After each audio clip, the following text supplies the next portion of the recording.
تو بس ایک ہی بات یاد رکھنی ہے کہ دل کو بس ہم نے کیا کرنا ہے، اللہ کے لیے خالص رکھنا ہے، اپنی نیت کی تجدید کرتے رہنا ہے کہ کیا ہم نے کسی پہ احسان کرنے یا دیاکاری کرنے یا کسی کو تکلیف دینے کے لیے تو کوئی عمل نہیں کیا. ہر عمل کے لیے اپنی جو نیت ہے اس کو دیکھتے رہنا ہے. آیت نمبر 270 پہ ہوں میں. وَمَا أَنفَقْتُم مِّن نَفَقَةٍ أَوْ نَذَرْتُم مِّن نَذْرٍ فَإِنَّ اللَّهَ يَعْلَمُ وَمَا لِلظَّالِمِينَ مِنْ أَنصَارٍ. تم نے جو کچھ بھی خرچ کیا ہو اور جو نظر بھی مانی ہو، اللہ کو اس کا علم ہے اور ظالموں کا کوئی مددگار نہیں. اگر اپنے صدقات اعلانیہ دو تو یہ بھی اچھا ہے، لیکن اگر چھپا کر حاجت مندوں کو دو تو یہ تمہارے حق میں زیادہ بہتر ہے. تمہاری بہت سی برائیاں اس طرز عمل سے محو ہو جاتی ہیں، اور جو کچھ تم کرتے ہو اللہ کو بہرحال اس کی خبر ہے. اے نبی، لوگوں کو ہدایت بخش دینے کی ذمہ داری تم پر نہیں ہے. ہدایت تو کیا ہے، صرف اللہ ہی دیتا ہے. ہدایت تو اللہ ہی جسے چاہے بخشتا ہے. راہ خیر میں جو مال تم لوگ خرچ کرتے ہو وہ تمہارے اپنے لیے بھلا ہے. آخر تم اس لیے تو خرچ کرتے ہو کہ اللہ کی رضا حاصل کرو. تو جو کچھ مال تم راہ خیر میں خرچ کرو گے اس کا پورا پورا اجر تمہیں دیا جائے گا، اور تمہاری حق تلفی ہرگز نہیں ہوگی. خاص طور پر مدد کے مستحق وہ تنگ دست لوگ ہیں جو اللہ کے کام میں ایسے گر گئے ہیں کہ اپنے ذاتی کسب معاش کے لیے زمین میں کوئی دوڑ دھوپ نہیں کر سکتے. ان کی خودداری دیکھ کر واقف آدمی گمان کرتا ہے کہ یہ خوشحال ہیں. تم ان کے چہروں سے ان کی اندرونی حالت پہچان سکتے ہو، مگر وہ ایسے لوگ نہیں کہ لوگوں کے پیچھے پڑ کر کچھ مانگے. ان کی عیانت میں جو کچھ مال تم خرچ کرو گے وہ اللہ سے پوشیدہ نہیں ہے. اس سے پتہ چلتا ہے کہ دین کے کام کرنے والوں کے لیے جو مال خرچ کرنا ہے وہ کتنا اعلیٰ درجہ رکھتا ہے. تو اس سے ہمیں بہترین جگہ پتہ چل گئی کہ دین کی راہ میں کام کرنے والوں کے لیے مال خرچ کرنا چاہیے. الذین یأکلون، اب یہ آگے جو آیت آ رہی ہے وہ ربا کے متعلق آ رہی ہے. جو لوگ الذین یأکلون الربا لا یقومون الا کما یقوم الذی یتخبطه الشیطان من المس، ذلك بأنهم قالوا انما البيع مثل الربا وأحل الله البيع وحرم الربا فمن جاءه موعظة. تو کیا ہے کہ جو لوگ اپنے مال شب و روز کھلے اور چھپے خرچ کرتے ہیں ان کا اجر ان کے رب کے پاس ہے، اور ان کے لیے کسی خوف اور رنج کا مقام نہیں. مگر جو لوگ سود کھاتے ہیں ان کا حال اس شخص کا سا ہوتا ہے جسے شیطان نے چھو کر باولا کر دیا ہو، اور اس حالت میں ان کو مبتلا ہونے کی وجہ یہ کہتے ہیں کہ تجارت بھی تو آخر سود ہی ہے، اور حالانکہ اللہ نے تجارت کو حلال کیا ہے اور سود کو حرام. لہٰذا جس شخص کو اس کے رب کی طرف سے یہ نصیحت پہنچے اور آئندہ کے لیے وہ سود خوری سے باز آ جائے تو جو کچھ وہ پہلے کھا چکا سو کھا چکا. اللہ کا اس کا معاملہ اللہ کے حوالے ہے، اور جو کچھ اس حکم کے بعد پھر اسی حرکت کا اعادہ کرے تو جہنمی ہے جہاں وہ ہمیشہ رہے گا. اللہ سود کا مٹ مار دیتا ہے اور صدقات کو نشو نما دیتا ہے، اور اللہ کسی ناشکرے بد عمل انسان کو پسند نہیں کرتا. ہاں، جو لوگ ایمان لائے اور نیک عمل کرے اور نماز قائم کرے اور زکوٰۃ دے ان کا اجر بے شک ان کے رب کے پاس ہے، اور ان کے لیے کسی خوف اور رنج کا موقع نہیں ہے. تو ربا کا مطلب ہے مال پر مال بڑھانا. ربا کا مطلب مال پر مال لینا ہے. صدقے میں انسان اپنا مال کم کر کے، ضروریات کم کر کے تو دوسروں کو دیتا ہے. تو یہ اللہ کو پسند ہے اور اجر کئی گنا بڑھا کر دیتے ہیں. اور کئی لوگ ایسے ہیں جو انسانوں کی ضرورت پر صدقہ نہیں قرضہ دیتے ہیں. یہ بھی وہ ظالمانہ ٹرمز پہ دیتے ہیں کہ 100 نہیں تو مطلب 100 دیا تو 110 جو ہے وہ واپس لیں گے. تو اللہ تعالیٰ کو ٹوٹلی یہ ناپسند ہے. فرمایا کہ ایسا شخص جو دوسروں کی ضرورت کے وقت اس کا خون چوسے، اسے دینے کی بجائے اس سے کھینچے، تو وہ ایسا ہے جیسے شیطان نے اسے چھو کر باولا کر دیا ہو. اس لیے تجارت کو جو ہے وہ اس کے اندر اللہ تعالیٰ نے برکت رکھی ہے. یا ایھا الذین آمنوا اتقوا اللہ وذروا ما بقی من الربا ان کنتم مؤمنین. اے لوگوں جو ایمان لائے ہو، خدا سے ڈرو اور جو کچھ تمہارا سود لوگوں پر باقی رہ گیا ہے اسے چھوڑ دو اگر واقعی تم ایمان لائے ہو، لیکن اگر تم نے ایسا نہ کیا تو آگاہ ہو جاؤ کہ اللہ اور اس کے رسول کی طرف سے تمہارے خلاف اعلان جنگ ہے۔ اب بھی تم توبہ کر لو اور سود کو چھوڑ دو تو اپنا اصل سرمایہ لینے کے تم حقدار ہو، نہ تم ظلم کرو نہ تم پر ظلم کیا جائے گا۔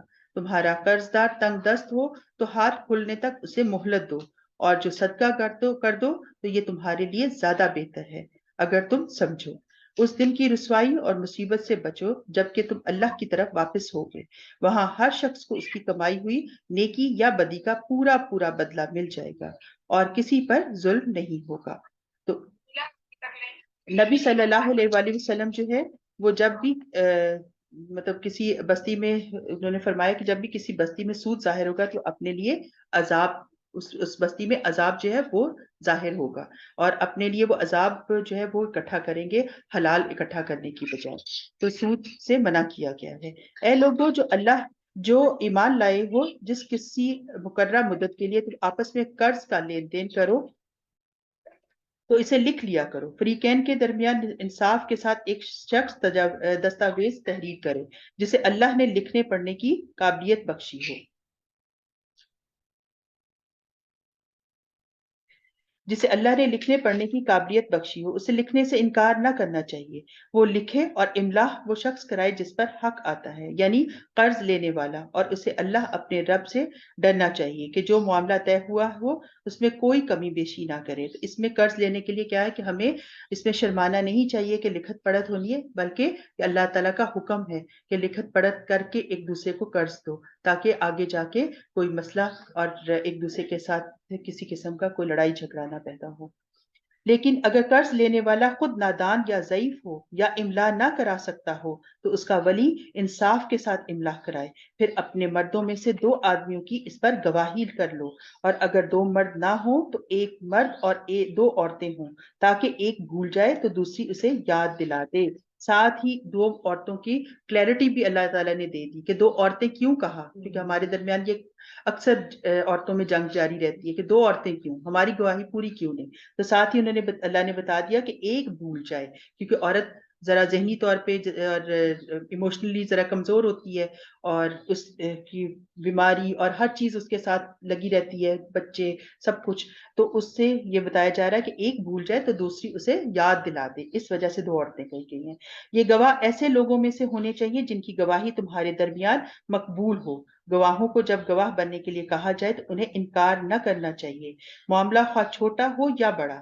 میعاد کی تعین کے ساتھ اس کی دستاویز لکھوا لینے میں تساہل نہ کرو، اللہ کے نزدیک یہ طریقہ تمہارے لیے زیادہ انصاف پر مبنی ہے۔ تو کیا کرنا ہے کہ ہمیں آخرت کی فکر کرنی ہے، اور مالی معاملات غلط طریقے سے نہیں کرنے ہیں، اور ان مالی معاملات میں غلط طریقوں کو چھوڑ دینا ہے۔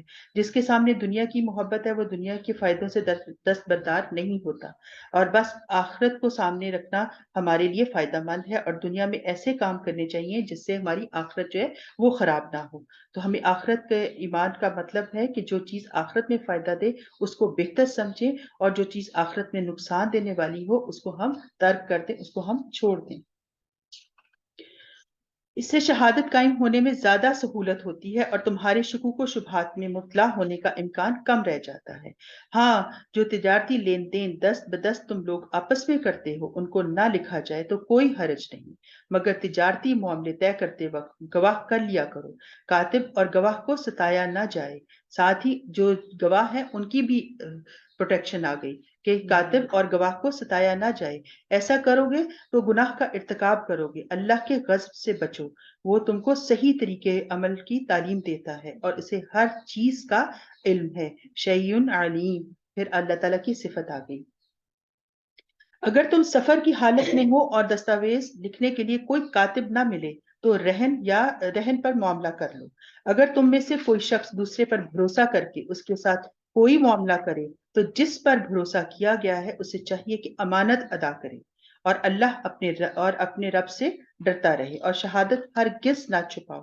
جو شہادت چھپاتا ہے اس کا دل گناہ میں آلود ہے، اور اگر اللہ تمہارے اعمال سے بالکل بے خبر نہیں ہے، بما تعملون بس علیم۔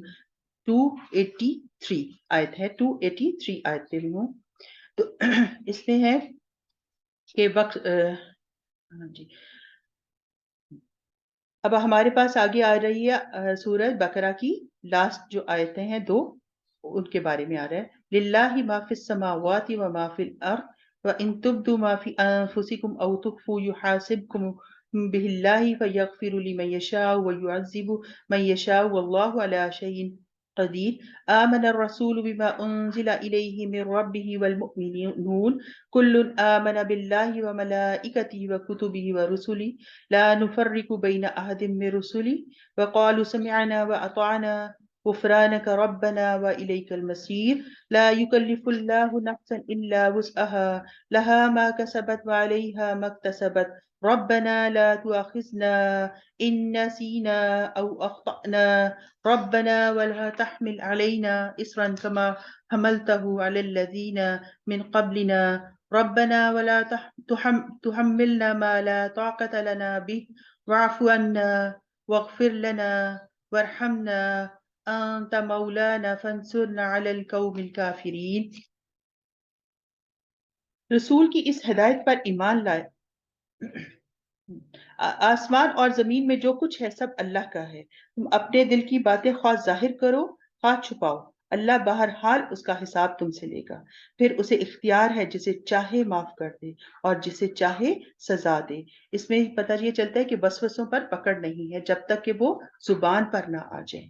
پھر آگے جو آیت شروع ہو رہی ہیں, رسول اس ہدایت پر ایمان لایا جو اس کے رب کی طرف سے اس پر نازل ہوئی, اور جو لوگ اس رسول کے ماننے والے ہیں انہوں نے بھی اس ہدایت کو دل سے تسلیم کر لیا. یہ سب اللہ اور اس کے فرشتوں اور اس کی کتابوں اور اس کے رسولوں کو مانتے ہیں, اور ان کا قول یہ ہے کہ ہم اللہ کے رسولوں کو ایک دوسرے سے الگ نہیں کرتے. ہم نے حکم سنا اور اطاعت کی. المالک ہم تجھ سے خطا بخشی کے طالب ہیں اور ہمیں تیری ہی طرف پلٹنا ہے. اللہ کسی متنفس پر اس کے مقتدر سے بڑھ کر ذمہ داری کا بوجھ نہیں ڈالتا. ہر شخص نے جو نیکی کمائی ہے اسی کا اس کو پھل ملے گا, اور جو بدی سمیٹی ہے اس کا وبال بھی اسی پر ہے. ایمان لانے والوں تم یوں دعا کیا کرو, اے ہمارے رب ہم سے بھول چوک میں جو قصور ہو جائیں ان پر گرفت نہ کر. مالک ہم پر وہ بوجھ نہ ڈال جو تو نے ہم سے پہلے لوگوں پر ڈالے تھے. پروردگار جس بار کو اٹھانے کی طاقت ہم میں نہیں ہے وہ ہم پر نہ رکھ. ہمیں ہمارے ساتھ نرمی کر, ہم سے درگزر فرما, ہم پر رحم کر, تو ہمارا مولا ہے اور کافروں کے مقابلے میں ہماری مدد فرما. تو یہ سورت بقرہ کی آخری 2 آیات جو ہیں وہ عرش کے نیچے سے دی جانے والی آیات ہیں. آپ صلی اللہ علیہ وآلہ وسلم نے فرمایا یہ 2 آیات مجھ سے پہلے کسی نبی کو نہیں دی گئی. ان آیات کو باقی تمام آیات پر فضیلت حاصل ہے اور یہ کافی ہو جانے والی آیات ہیں. نبی صلی اللہ علیہ وآلہ وسلم نے فرمایا جو شخص رات کے وقت سورہ بقرہ کی آخری 2 آیات پڑھ لے وہ اس کے لیے کافی ہو جائیں گی, اور یعنی اس کی بخشش کے لیے اور نجات کے لیے. رنج کے لیے ان 2 آیات میں ہمارا عقیدہ بتا دیا گیا ہے, ٹھیک ہے, کہ بخشش اور نجات اور رنج کے لیے یہ 2 آیات کافی ہو جائیں گی. پھر ان 2 آیتوں میں کیا بتا دیا, کھول کے بتا دیا ہمارے عقیدے کے بارے میں کہ ہمارے مومن ہونے کے لیے کس کس چیز پر ایمان لانا ہمارے لیے ضروری ہے. پارے کے شروع میں بتایا گیا تھا کہ ان رسولوں میں سے بعض پر فضیلت ہے. سٹارٹ ہم نے فضیلت سے اس پارے کو کیا تھا, اور یہ کام اللہ کا کام ہے. اللہ کو حق ہے کہ وہ جسے چاہے فضیلت دے. ہمارا کام صرف یہ ہے کہ ہم پیغمبروں پر ایمان لائیں, تو اور ان میں سے کسی کے درمیان فرق نہ ڈالیں, یعنی ہم میں سے کسی ایک کو دوسرے پر ترجیح دینے کی. ہم پڑھ رہے تھے کہ ہمیں نبیوں کے درمیان ہم میں فرق کرنے کی اللہ تعالیٰ نے کوئی حق نہیں دیا. یہ اللہ کا کام ہے, وہ اپنی حکمت سے ان کو ایک دوسرے پر فضیلت دیتا ہے, اور ہمیں جھگڑنا نہیں چاہیے. تمام پیغمبروں پر ایمان لانا چاہیے. مومن ہونے کے لیے ضروری ہے کہ پہلے ہم ایمان کا جو ہے وہ مطلب جانیں. وہ کیا ہے, قالوا سمعنا واطعنا, ہم پیچھے یہ سب کچھ پڑھ کے آ رہے ہیں, تو ہماری تو تربیت شروع دن سے ہی ہو رہی ہے قرآن پاک کے اندر. تو ہم نے کیا کہنا ہے, سمعنا واطعنا, یہ ہمارا ایمان کی مضبوطی ہے کہ ہم نے سنی بات اور پیغمبروں کی, اور جو پیغام انہوں نے پہنچایا ہم نے ان کی اطاعت کی. تو پھر تیری ہی بخشش چاہتے ہیں اور تیری ہی طرف پلٹنا ہے. اے ہمارے رب, یعنی ایمان لا کر اطاعت کر کے بھی ڈرتے رہیں. یہ نہیں ہے کہ ہم ایمان لیا اور اطاعت کی تو ہم بے خوف ہو جائیں، نہیں، پھر بھی ڈرتے رہیں، فکر مند رہیں، اپنی آخرت کے بارے میں، اپنی آخرت کے بارے میں، اور بخشش کے طلبگار ہیں۔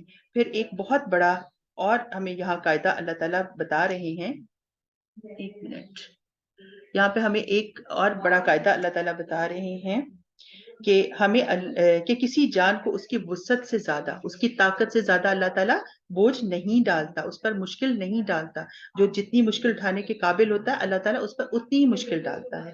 اس کا مطلب ہے کہ ذہن کے دین کے تمام کام جو ہے، جو بھی اللہ نے ہمیں دین کے لیے کام بتائے نا، وہ ڈویبل ہے، یعنی کر سکتے ہیں ہم اس پہ۔ کوئی نماز دیکھیں کیسے کیسے کہ لیٹ کے بھی پڑھ لو، ٹھیک ہے، وضو نہیں ہوتا تیمم کر لو، یہ سب کام اللہ تعالیٰ نے وہ ہمیں بتائے ہیں جو انسان کے اوپر، مطلب انسان کے بس میں ہے۔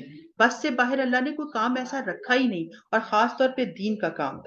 تو ہمیں کیا کرنا ہے کہ ہمیں ان کو اچھے سے کرنا ہے اور اچھا بدلہ اللہ سے لینا ہے، اور بری چیزوں کی طرف دھیان نہیں کرنا۔ ہمیں اپنی 5 وقت کی نماز کا خیال کرنا ہے۔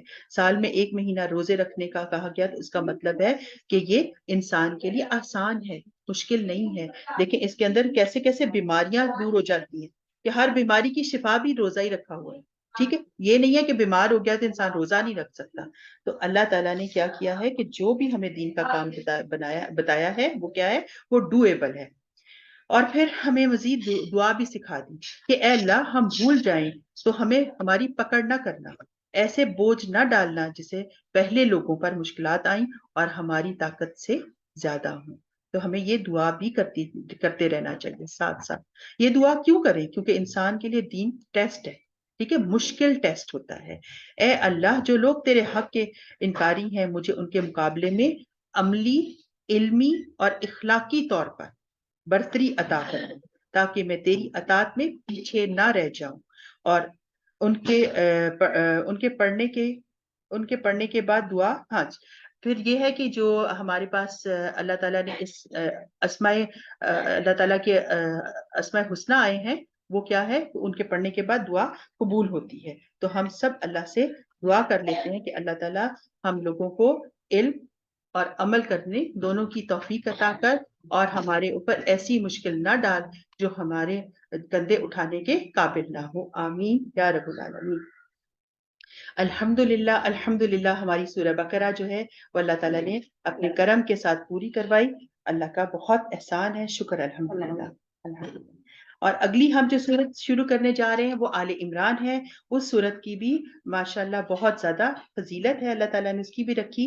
سورت بقرہ کی طرح سورت آل عمران بھی قیامت کے دن بادل، سائبان اور پرندوں کی قطار کی شکل میں، بادل، سائبان اور پرندوں کی قطار کی شکل میں آگے آئے گی، اور اپنے پڑھنے والے کے لیے سفارش کرے گی۔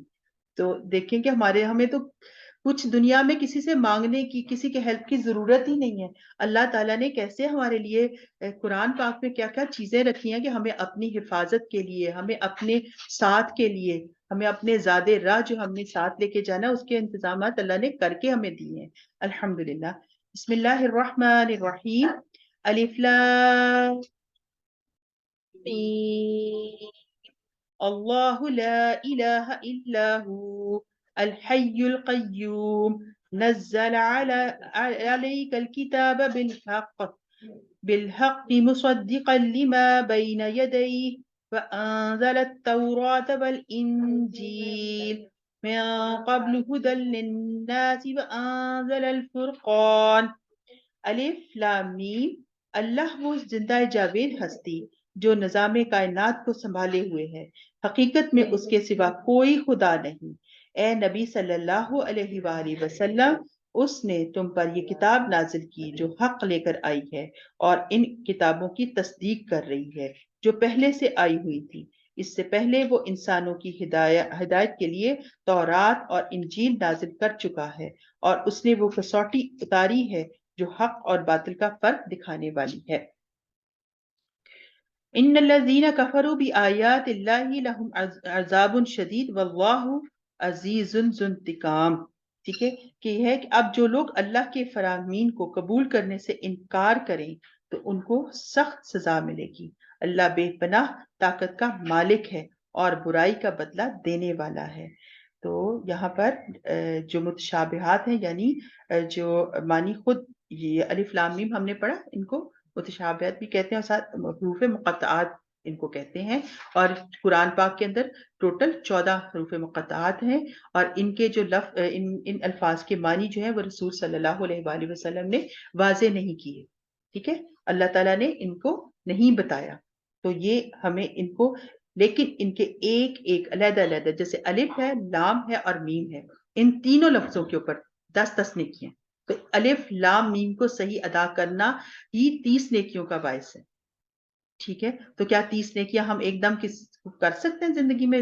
دیکھنا بیٹھے بیٹھے آپ 30 نیکیاں لے سکتے ہیں. تو ہم الف لام میم کو صحیح طریقے سے اس کا حق کیسے ادا کرنا ہے؟ الف لام میم. ٹھیک ہے، یہ اس کا صحیح ادا کرنے کا طریقہ ہے. تو اس سے ہمیں 30 نیکیاں اللہ تعالیٰ عطا کرتے ہیں. تو زندگی اور آسمان کی کوئی چیز اللہ سے پوشیدہ نہیں ہے.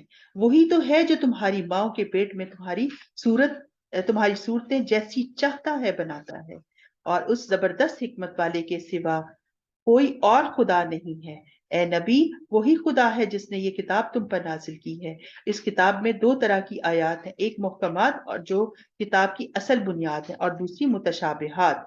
ٹھیک ہے، کہ متشابہات جن کے معنی خود اللہ اور اس کے رسول نے واضح نہیں کیے. متشابہات کا یہ مطلب ہے جن لوگوں کے دل میں ٹیڑھ ہے وہ فتنے کی تلاش میں ہمیشہ متشابہات کے پیچھے لگے رہتے ہیں. لیکن یہاں پر ہم نے اکثر دیکھا ہے کہ آیتوں کو کیسے کوٹ کر کر کے ہمیں بتایا جاتا ہے کہ فلاں آیت تو یہ ہے، فلاں آیت تو یہ ہے. تو یہ متشابہات ہیں. ٹھیک ہے، ملتی جلتی آیات. ٹھیک ہے، لیکن ہمیں کیا کرنا ہے؟ ہمیں اس طرح فتنوں میں نہیں ڈلنا ہے. ہمیں ان کی حقیقت کو جاننا ہے اور ان کو معنی پہنانے کی کوشش کیا کرتے تھے، حالانکہ ان کا حقیقی مفہوم اللہ کے سوا کوئی نہیں جانتا. بخلاف اس کے کہ جو لوگ علم میں پختہ کار ہیں وہ کہتے ہیں ہمارا ان پر ایمان ہے جو سب ہمارے رب ہی کی طرف سے ہیں. اور سچ یہ ہے کہ کسی چیز سے صحیح سبق صرف دانش مند لوگ ہی حاصل کرتے ہیں. وہ اللہ سے دعا کرتے ہیں کہ پروردگار، جب تو ہمیں سیدھے رستے پر لگا چکا تو پھر ہمیں کہیں ہمارے دل کو کجروی میں مبتلا نہ کر دیجیے.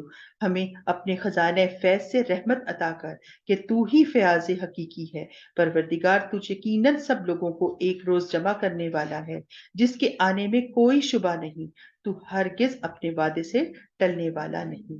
جن لوگوں نے کفر کا رویہ اختیار کیا ہے انہیں اللہ کے مقابلے میں نہ ان کا مال کچھ کام آئے گا اور نہ اولاد. وہ کیا ہے؟ وہ دوزخ کا ایندھن بن کر رہیں گے. آج جن چیزوں کے پیچھے ہم بھاگ رہے ہیں کہ اللہ کی جو نافرمانی سے حاصل کی ہیں، تو پھر کیا ہے؟ کوئی ہمیں آگ سے نہیں بچا سکتا. تو ہم نے اللہ کی نافرمانی کے کام نہیں کرنے. ہمیں قیامت کے دن کو آج کا دن اور حقیقی دن سمجھنا ہے. ہمیں جیتے جاگتے بیٹھتے اس طرح قیامت کا دن ہمارے سامنے ہو کہ ہمارے ہوش و حواس وہاں موجود ہوں، اور وہ ہمارے ایمان کا تقاضا ہے کہ ہم اس کے بارے میں کوئی شک میں مبتلا نہ ہوں کہ آخرت نہیں آنی. آخرت آنی ہے اور ایک دن ہم نے اللہ کے سامنے حاضر ہونا ہے. اس کو ہمیں حقیقی طور پہ جاننا ہے. ان کا انجام ویسا ہی ہوگا جیسے فرعون کے ساتھیوں اور اس سے پہلے کے نافرمانوں کا ہو چکا کہ انہوں نے آیت الہی کو جھٹلایا. نتیجہ یہ ہوا کہ اللہ نے ان کے گناہ پر انہیں پکڑ لیا، اور حق یہ ہے کہ اللہ سخت سزا دینے والا ہے. بس اے نبی صلی اللہ علیہ وآلہ وسلم، جن لوگوں نے تمہاری دعوت کو قبول کرنے سے انکار کر دیا ہے ان سے کہہ دو کہ قریب ہے وہ وقت جب تم مغلوب ہو جاؤ گے اور جہنم کی طرف ہانکے جاؤ گے، اور جہنم بہت برا ٹھکانہ ہے. تو یہ آگے جو ہے کیا ہو رہا ہے؟ بدر کی طرف، جنگ بدر کی طرف اشارہ آگے چل رہا ہے کہ سزا سے پہلے ہی وارن کیا جا رہا ہے. تمہارے لیے ان 2 گروہوں میں ایک نشان عبرت تھا جو بدر میں ایک دوسرے سے نبرد آزما ہوئے. ایک گروہ اللہ کی راہ میں لڑ رہا تھا اور دوسرا گروہ کافر تھا. دیکھنے والے بچشم میں سر دیکھ رہے تھے کہ کافر گروہ مومن گروہ سے 2 چند ہے، مگر نتیجے نے ثابت کر دیا کہ اللہ اپنی فتح نصرت جس کو چاہتا ہے اس کو عطا کرتا ہے. دیدہ بینا رکھنے والوں کے لیے اس میں بڑا سبق پوشیدہ ہے کہ کس طرح اللہ تعالیٰ نے غلط کام کرنے والوں کو پکڑا اور دنیا میں بھی ان کو نوشتہ عبرت بنا دیا. لوگوں کے لیے مرغوبات نفس، اب وہ چیزیں جو انسان کو مرغوب کرتی ہیں یعنی انسان کو بڑی پسند ہوتی ہیں. لوگوں کے لیے مرغوبات نفس میں کیا ہے؟ اولاد ہے، عورتیں ہیں، اولاد ہے، سونا ہے، چاندی کے ڈھیر ہیں، چیدہ گھوڑے ہیں، مویشی جانور ہیں اور زرعی زمینیں بڑی خوش آئند بنا دی گئی، مگر یہ سب دنیا کی چند روزہ زندگی کے سامان ہیں. حقیقت میں جو بہتر ٹھکانہ ہے وہ تو اللہ ہی کے پاس ہے. تو کبھی بھی اللہ کی ڈھیل سے فائدہ نہ اٹھائیں. اگر گناہ کیا ہے تو کیا ہوا ہے، اور اس پر دوسرے گناہ کرنے کی طرف نہ جائیں، بلکہ کیا کریں؟ توبہ کا دروازہ کھلا ہے تو توبہ کی طرف آئیں، اللہ سے معافی مانگ لیں تاکہ اللہ ہمیں بخش دے. کہو میں تمہیں بتاؤں کہ ان سے زیادہ اچھی چیز کیا ہے؟ جو لوگ تقوی کی روش اختیار کرتے ہیں. پھر تقوی کی بات آ گئی. ان کے لیے ان کے رب کے پاس کیا کیا چیزیں ہیں تقوی اختیار کرنے والوں کے، کہ جن کے نیچے ان کے رب کے پاس باغ ہیں جن کے نیچے نہریں بہتی ہوں گی، وہاں انہیں ہمیشگی کی زندگی حاصل ہوگی. پاکیزہ بیویاں ان کی رفیق ہوں گی اور اللہ کی رضا سے وہ سرفراز ہوں گے. اور اللہ اپنے بندوں کے رویے پر گہری نظر رکھتا ہے.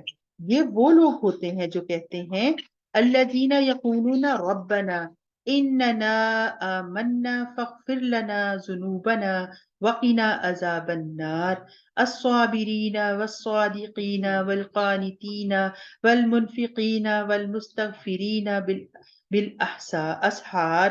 یہ وہ لوگ ہیں جو کہتے ہیں مالک ہم ایمان لائے، ہماری خطاؤں سے درگزر فرما اور ہمیں آتش دوزخ سے بچا لے. یہ لوگ صبر کرنے والے ہیں، راست باز ہیں، فرما بردار اور فیاض ہیں، اور رات کی گھڑیوں میں اللہ سے مغفرت کی دعائیں مانگتے ہیں. یہ سب کچھ ہم پیچھے پڑھ چکے ہیں کہ ہمیں اللہ کا بندہ، اللہ کا محبوب کیسے بننا ہے. یہ چیزیں ہم ایک ایک کر کے کھلے طریقے سے پیچھے پڑھتے آ رہے ہیں. اللہ نے خود اس بات کی شہادت دی ہے. کیا کہا ہے؟ ایسے لوگ جن کی اللہ نے خود شہادت دی ہے، وہ کہے شاہد اللہ انہ لا الہ الا ہو والملائکۃ واولو العلم قائما بالقسط لا الہ الا هو العزیز الحکیم. اللہ نے خود اس بات کی شہادت دی ہے کہ اس کے سوا کوئی خدا نہیں، اور یہی شہادت فرشتوں اور سب اہل علم نے بھی دی ہے. وہ انصاف پر قائم ہے اور اس زبردست حکیم کے سوا فی الواقع کوئی خدا نہیں ہے. پھر اللہ کی صفت العزیز الحکیم. تو اللہ کے نزدیک صرف دین جو ہے وہ کیا ہے؟ اسلام ہے. اس دین سے ہٹ کر جو مختلف طریقے ان لوگوں نے اختیار کیے جنہیں کتاب دی گئی، ان کے اس طرز عمل کی کوئی وجہ اس کے سوا نہ تھی کہ انہوں نے علم آ جانے کے بعد آپس میں ایک دوسرے پر زیادتی کرنے کے لیے ایسا کیا. اور جو بھی اللہ کے احکام و ہدایات کی اطاعت سے انکار کر دے، اللہ کو اس سے حساب لیتے کچھ دیر نہیں لگتی. اب اگر اے نبی صلی اللہ علیہ وآلہ وسلم یہ لوگ تم سے جھگڑا کریں تو ان سے کہو میں نے اور میرے پیروں نے تو اللہ کے آگے سر تسلیم خم کر دیا ہے. پھر اہل کتاب اور غیر اہل کتاب دونوں سے پوچھو کہ کیا تم نے بھی اس کی اطاعت و بندگی قبول کی؟ اگر کی تو وہ راہ راست پا گئے، اور اگر اس سے منہ موڑا تو پھر کیا ہے؟ صرف پیغام پہنچا دینے کی ہی ذمہ داری ہے. آگے خود اپنے بندوں کے معاملات دیکھنے والا اللہ تعالیٰ ہے. تو ہمیں اس سے پتا چلتا ہے کہ نبی صلی اللہ علیہ وآلہ وسلم جو ہیں وہ اللہ کے بندے تھے اور وہ ڈرانے اور خوشخبری دینے کے لیے بھیجے گئے تھے. تو کیا ہے کہ اللہ تعالیٰ کا پیغام انہوں نے پہنچا دیا. اب کیا ہے؟ بندوں کی ذمہ داری، یہ نبی صلی اللہ علیہ وآلہ وسلم پہ ذمہ داری نہیں ہے کہ ہم ایمان لائیں. اللہ کا پیغام ہم تک پہنچ گیا. ہم پریکٹس کس نے کرنی ہے؟ ہم نے کرنی ہے. اور ہدایت کس سے مانگنی ہے؟ ہم نے اللہ سے مانگنی ہے. تو جو لوگ اللہ کی ہدایت احکام و ہدایات کو ماننے سے انکار کرتے ہیں، ان کے پیغمبروں کو ناحق قتل کرتے ہیں، اور ایسے لوگوں کی جان کے در پہ ہوتے ہیں جو خلق خدا میں سے عدل و راستی کا حکم دینے کے لیے اٹھیں، تو ان کو کیا ہے؟ دردناک سزا کی خوشخبری دے دو. اور یہ وہ لوگ ہیں جن کے اعمال دنیا اور آخرت دونوں میں ضائع ہو گئے اور ان کا کوئی مددگار نہیں. آیت میری ہے 21 ہے، آگے 22 پہ اب آ رہی ہوں میں. تم نے دیکھا نہیں کہ جن لوگوں کو کتاب کے علم میں سے کچھ حصہ ملا تو ان کا حال کیا ہے؟ انہیں جب کتاب الہی کی طرف بلایا جاتا ہے تاکہ وہ ان کے درمیان فیصلہ کرے تو ان میں سے ایک فریق اس سے پہلو تہی کرتا ہے اور اس فیصلے کی طرف آنے سے منہ پھیر جاتا ہے۔ ان کا یہ طرز عمل اس وجہ سے ہے کہ وہ کہتے ہیں آتش دوزخ تو ہمیں مست تک نہ کرے گی، اور اگر دوزخ کی آگ ہم کو ملے گی تو بھی بس چند روز۔ ان کی خود ساختہ عقیدوں نے ان کو اپنے دین کے معاملے میں بڑی غلط فہمیوں میں ڈال رکھا ہے۔ یہ ہمیں بھی بہت سوچنے کی بات ہے۔ ہم کہتے ہیں نا ہم نے اللہ کا نام لے لیا ہے تو بس ٹھیک ہے، تو یہ اللہ تعالیٰ یہاں پہ وارن کر رہے ہیں کہ یہ سب خود ساختہ عقیدے جو ہے نا وہ مت بناؤ، ٹھیک ہے؟ جنت حاصل کرنا کوئی آسان کام نہیں ہے، اس کے لیے محنت کرنی ہے، اس کے لیے عمل کرنا ہے۔ مگر کیا بنے گی ان پر جب ہم انہیں اس روز جمع کریں گے جن کا آنا یقینی ہے، اور اس روز ہر شخص کو اس کی کمائی کا بدلہ پورا پورا دیا جائے گا اور کسی پر ظلم نہیں ہوگا۔ ہماری کتاب روشن سامنے ہمارے کتاب رکھ دی جائے گی اور پھر کہا جائے گا پڑھو اس کتاب کو۔ تو اللہ سے ہمیں بخشش کی دعا کرنی ہے۔ یہ آگے آیات پھر جو آ رہی ہیں، آیات سے جو ہے 22 ہے، 26 ہے، سوری 26 ہے، اور آپ اس کو 26 سے 27 تک اپنی نماز کے بعد ضرور اس دعا کو شامل کیا کریں، نماز پڑھنے کے بعد دعا میں۔ قل اللہم مالک الملک تؤتی الملک من تشاء وتنزل الملک ممن تشاء وتعز من تشاء وتذل من تشاء بیدک الخیر انک علی کل شیء قدیر تولج اللیل فی النہار تولج النہار فی اللیل وتخرج الحی من المیت وتخرج المیت من الحی وترزق من تشاء بغیر حساب۔ کہو خدایا ملک کے مالک تو جسے چاہے حکومت دے اور جس سے چاہے چھین لے، جسے چاہے عزت بخشے اور جسے چاہے ذلیل کر دے، وہ بھلائی تیرے اختیار میں ہے، بے شک تو ہر چیز پر قادر ہے۔ رات کو دن میں تو پروتا ہوا لے آتا ہے اور دن کو رات میں، بے جان میں سے جاندار کو تو نکالتا ہے اور جاندار میں سے بے جان کو، اور جسے چاہتا ہے بے حساب رزق عطا کرتا ہے۔ تو ہمیں اپنی نماز کے بعد یہ ضرور دعا اللہ سے کرنی چاہیے۔ مومنین اہل ایمان کو چھوڑ کر کافروں کو اپنا رفیق اور یار و مددگار ہرگز نہ بنائے، جو ایسا کرے گا اس کا اللہ سے کوئی تعلق نہیں۔ ہاں یہ معاف ہے کہ تم ان کے ظلم سے بچنے کے لیے بظاہر ایسا طرز عمل اختیار کر جاؤ، مگر اللہ تمہیں اپنے آپ سے ڈراتا ہے اور تمہیں اس کی طرف پلٹ کر جانا ہے۔ تو ہمارے حالات یہ ہیں کہ ہم باہر کا گرین کارڈ لینے کے لیے اور ویزے لینے کے لیے اپنا دین ہی بدل لیتے ہیں، تو کیسی آگ ہے وہ، استغفر اللہ۔ اے نبی صلی اللہ علیہ وآلہ وسلم، لوگوں کو خبردار کر دو کہ تمہارے دلوں میں جو کچھ ہے اسے خواہ تم چھپاؤ یا ظاہر کرو، اللہ ہر حال سے جانتا ہے۔ زمین آسمان کی کوئی چیز اس کے علم سے باہر نہیں ہے اور اس کا اقتدار ہر چیز پر حاوی ہے۔ وہ دن آنے والا ہے جب ہر نفس اپنے کیے کا پھل حاضر پائے گی، خواہ اس نے کوئی بھلائی کی ہو یا برائی۔ اس روز آدمی یہ تمنا کرے گا کہ کاش ابھی یہ دن اس سے بہت دور ہوتا۔ اللہ تمہیں اپنے آپ سے ڈراتا ہے اور وہ اپنے بندوں کا نہایت خیر خواہ ہے۔ اے نبی صلی اللہ علیہ وآلہ وسلم، لوگوں سے کہہ دو اگر تم حقیقت میں اللہ سے محبت رکھتے ہو تو میری پیروی اختیار کرو، اللہ تم سے محبت کرے گا اور تمہاری خطاؤں سے درگزر فرمائے گا، وہ بڑا معاف کرنے والا اور رحیم ہے۔ ان سے کہو کہ اللہ اور رسول کی اطاعت کرو، پھر اگر وہ تمہاری یہ دعوت قبول نہ کریں تو یقیناً یہ ممکن نہیں کہ اللہ ایسے لوگوں سے محبت کرے وہ اس کی اور اس کے رسول کی اطاعت سے انکار کرتے ہوں۔ تو سنت کو کی اہمیت ہمیں یہاں سے پتہ چل رہی ہے کہ سنت کو ہم اہمیت دیں گے تو اللہ کی محبت ملے گی، خطاؤں سے درگزر کر کے ہم جو ہے وہ نجات کا ہمیں نجات حاصل ہوگی۔ صحابہ اکرام کی طرح اطاعت درکار ہے، ایمان کا یہ تقاضا ہے، ٹھیک ہے؟ یہ تینوں چیزیں کہ ہمیں اللہ کی محبت جو ہے وہ سنت کو فالو کرنا ہے، اور خطاؤں سے جو درگزر ہے وہ ہمارے لیے جنت میں نجات کا راستہ ہے، اور صحابہ کی طرح اطاعت کرنا ایمان کا تقاضا ہے۔ تو ہم نے یہ تینوں چیزیں اپنے اندر بھی انشاءاللہ پیدا کرنی ہے۔ اللہ نے آدم علیہ السلام، نوح علیہ السلام اور آل ابراہیم علیہ السلام اور آل عمران کو تمام دنیا والوں پر ترجیح دے کر بھیجا. پھر فضیلت بار بار لوٹ کر آ رہی ہے. ٹھیک ہے، کسی چیز کو کسی دوسری چیز پر فضیلت دینا. تو جس طرح آگے آئے گا کہ عورت، جس طرح عورت ہے نا، اس کو لیے کون سی چیز پیاری ہوتی ہے؟ وہ اولاد پیاری ہوتی ہے نا. تو اسی طرح اللہ تعالیٰ کو بھی اپنے بندے جو ہیں وہ اپنے حساب سے اللہ تعالیٰ نے ان کی فضیلت رکھی ہے. تو ایک سلسلے کے لوگ تھے جو ایک دوسرے کی نسل سے پیدا ہوئے. اللہ سب کچھ جانتا اور سنتا ہے. یہاں پھر اللہ تعالیٰ کی سمیع علیم صفت آ گئی. جب اور عمران کی عورت کہہ رہی تھی کہ میرے پروردگار، میں اس بچے کو جو میرے پیٹ میں ہے تیری نظر کرتی ہوں، وہ تیرے ہی کام کے لیے وقف ہوگا، میری اس پیشکش کو قبول فرما لے، تو سننے اور جاننے والا ہے. پھر جب وہ بچی اس کے ہاں پیدا ہوئی تو اس نے کہا، مالک میرے ہاں تو لڑکی پیدا ہو گئی ہے، حالانکہ جو کچھ اس نے جنا تھا اللہ اس سے جانتا تھا، اللہ اس سے باخبر تھا، اور لڑکا لڑکی کی طرح نہیں ہوتا ہے. میں نے اس کا نام مریم رکھ دیا ہے، اور میں اسے اس کی آئندہ نسل کو شیطان مردود کے فتنے سے تیری پناہ میں دیتی ہوں. آخرکار اس کے رب نے اس لڑکی کو بخوشی قبول فرما لیا، اسے بڑی اچھی لڑکی بنا کر اٹھایا اور زکریا کو اس کا سرپرست بنا دیا.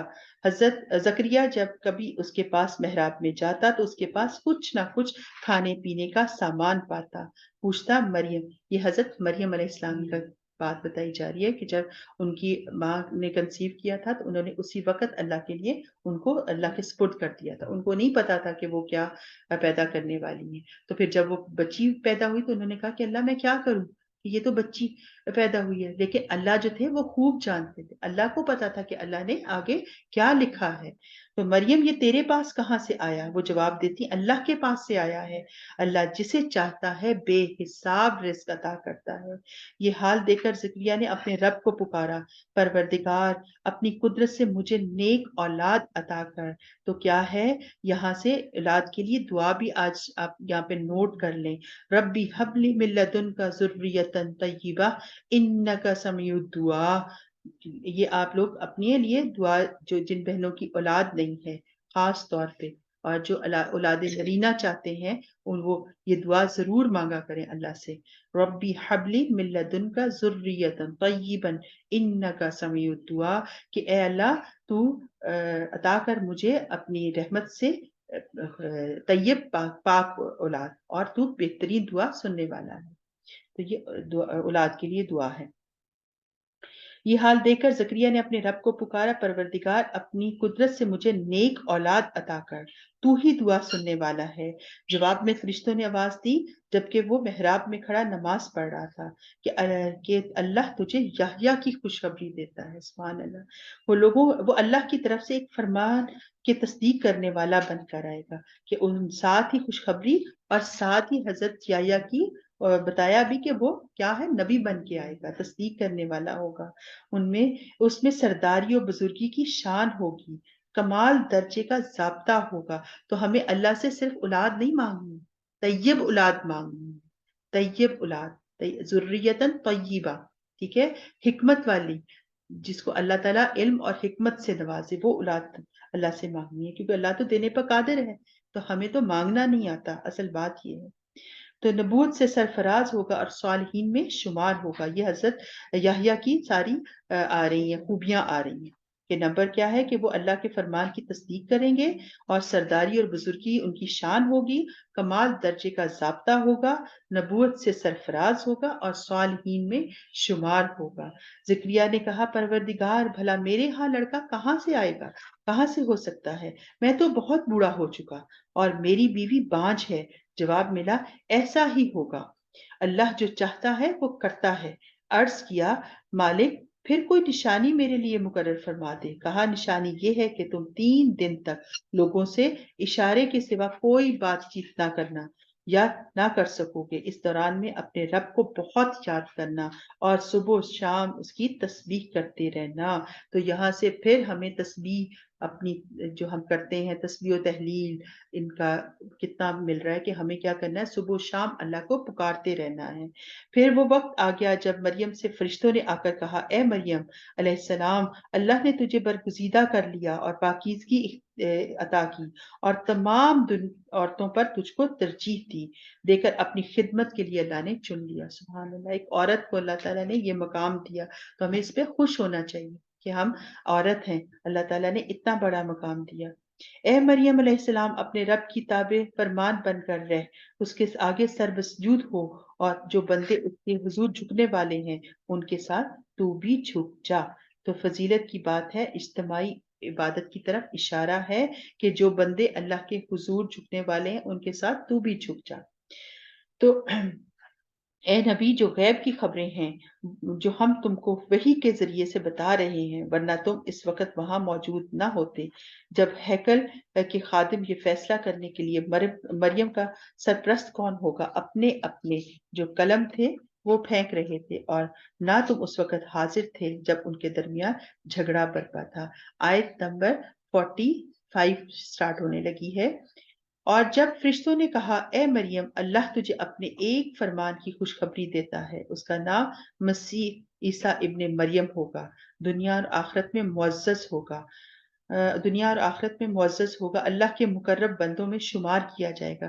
اب دیکھیں، اب آگے حضرت مریم علیہ السلام کو بھی حضرت مسیح یعنی حضرت عیسیٰ علیہ السلام کی خوشخبری دی جا رہی ہے، اور ساتھ ان کو ان کی بھی بتائی جا رہی ہیں خصوصیات کہ کیا ہے، آخرت، دنیا اور آخرت میں معزز ہوگا، اللہ کے مقرب بندوں میں شمار ہوگا، لوگوں سے گہوارے میں بھی کلام کرے گا اور بڑی عمر کو پہنچ کر بھی، اور وہ ایک مرد صالح ہوگا۔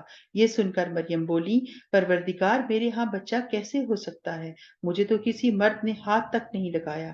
جواب ملا، ایسا ہی ہوگا، اللہ جو چاہتا ہے پیدا کرتا ہے، اور جب کسی کام کرنے کا فیصلہ فرماتا ہے تو کہتا ہے، تو بس کہتا ہے ہو جا، اور وہ کیا ہے، وہ ہو جاتا ہے۔ آیت نمبر 47 ہے، انما یکون لہ کن فیکون، کہ اللہ جب چیز کا ارادہ کرتے ہیں تو وہ کن فیکون کہتے ہیں تو وہ چیز ہو جاتی ہے۔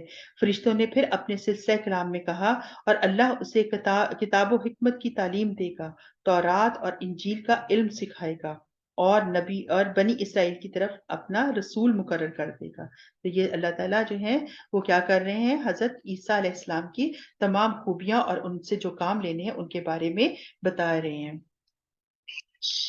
اور جب وہ بحیثیت رسول بنی اسرائیل کے پاس آیا تو اس نے کہا، میں تمہارے رب کی طرف سے تمہارے پاس نشانی لے کر آیا ہوں، میں تمہارے سامنے مٹی سے پرندے کی صورت کا ایک مجسمہ بناتا ہوں اور اس میں پھونک مارتا ہوں، وہ اللہ کے حکم سے پرندہ بن جاتا ہے، میں اللہ کے حکم سے مادرزاد اندھے کو اور کوڑی کو اچھا کرتا ہوں اور اس کے اذن سے مردے کو زندہ کرتا ہوں، میں تمہیں بتاتا ہوں کہ تم کیا کھاتے ہو اور کیا اپنے گھروں میں ذخیرہ کرتے ہو، اس میں تمہارے لیے کافی نشانیاں ہیں، اس میں تمہارے لیے کافی نشانیاں ہیں۔ پلیز اپنے مائکس میوٹ کر لیجئے۔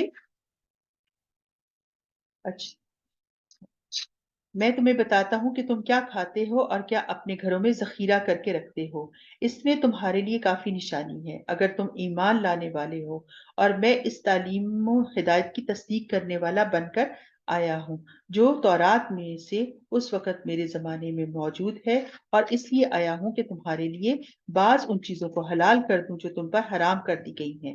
دیکھو، میں تمہارے رب کی طرف سے تمہارے پاس نشانی لے کر آیا ہوں، لہٰذا اللہ سے ڈرو اور میری اطاعت کرو، اللہ میرا رب بھی ہے اور تمہارا رب بھی، لہٰذا تم اسی کی بندگی اختیار کرو، یہی سیدھا راستہ ہے۔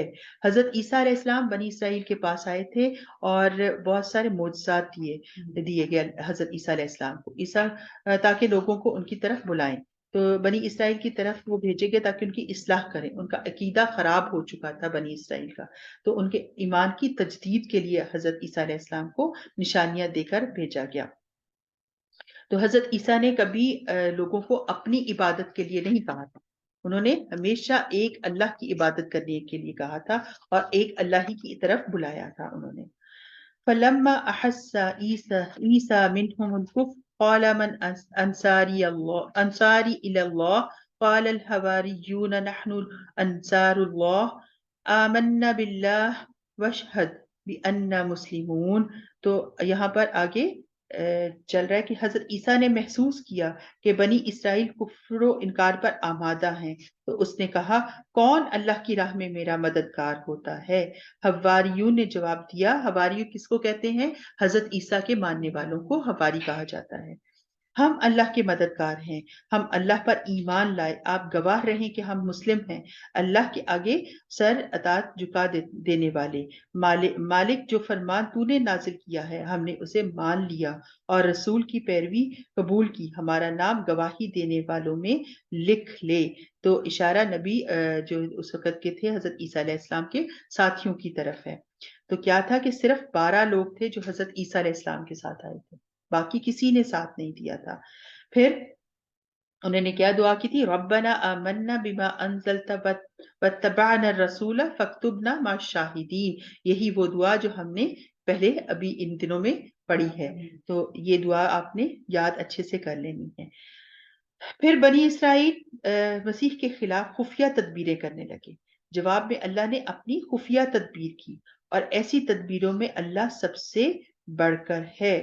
وہ اللہ کی خفیہ تدبیر ہی تھی جب اس نے کہا تھا کہ اے عیسیٰ اب میں تجھے واپس لے لوں گا اور تجھ کو اپنی طرف اٹھا لوں گا، اور جنہوں نے تیرا انکار کیا ان سے، یعنی ان کی میت سے، ان کے گندے ماحول میں ان کے ساتھ رہنے سے تجھے پاک کر دوں گا، اور تیری پیروی کرنے والوں کو قیامت تک ان لوگوں پر بالا دست رکھوں گا جنہوں نے تیرا انکار کیا.